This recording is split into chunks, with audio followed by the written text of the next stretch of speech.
প্রতিদিন রথের মেলায় আসবো না সেটা কখনো হয়? এই যে আমরা বেরিয়ে পড়েছি তিনজনে, আর বাড়ি থেকে এই ধরুন 20 মিনিটের পথ। তো সেখানে একটি রথ হচ্ছে আর রথের মেলা বসেছে, সেই জন্য আমরা বেরিয়ে পড়েছি। তো নমস্কার, আমি কুহেলি, সবাইকে আমার নতুন ভিডিওতে স্বাগত। রথের মেলায় এসেছি আর এখানে কী করলাম সেটাই আপনারা এই ভিডিওতে দেখতে পাবেন। তো চলুন, ভিডিওটা অবশ্যই আপনারা শেষ পর্যন্ত দেখবেন। আশা করছি আপনাদের সবাইয়ের খুব ভালো লাগবে।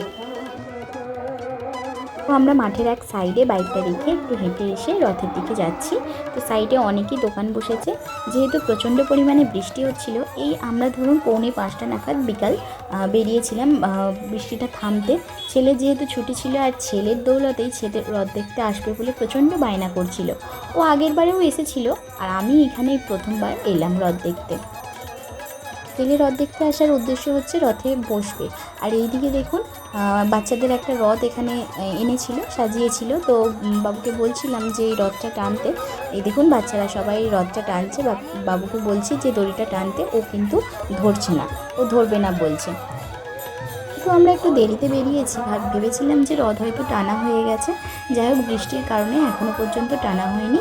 এই যে হচ্ছে রথ, সেইভাবে সাজাই নেই। এই যে কিছুটা প্রচণ্ড পরিমাণে, ওই যে বললাম না, আর বৃষ্টি হচ্ছে আর রথটাকে নিয়ে যেত অনেকটা দূরে। যেহেতু বৃষ্টি হচ্ছে সেহেতু আর বেশি দূরে নিয়ে যাবে না। ওই যে সামনে যে মাঠটা আছে এই মাঠটাকেই টানবে। এই যে রথটাকে টানা হচ্ছে।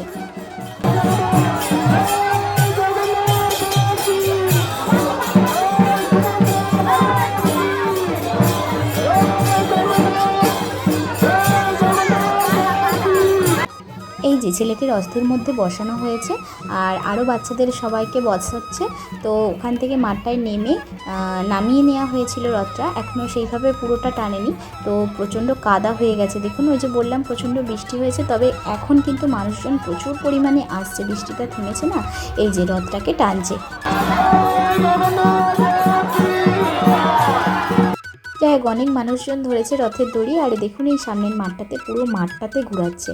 আর যেহেতু এই এত ভিড়ভাড়টা আমি যাইনি, তো ছেলেকে নামিয়ে নিয়েছিলাম, ছেলে আমার কাছে আছে, ওকে একটুখানি তুলেছিলাম। এই দেখুন পুরো মাঠটার মধ্যে কিভাবে রথটাকে টানছে। এই দেখুন কত মানুষজন দেখছে। আর আমরাও একটু দাঁড়িয়ে পড়েছিলাম যে আপনাদের সঙ্গে ভিডিও শেয়ার করব, সেই জন্য দাঁড়িয়ে ভিডিও করছিলাম।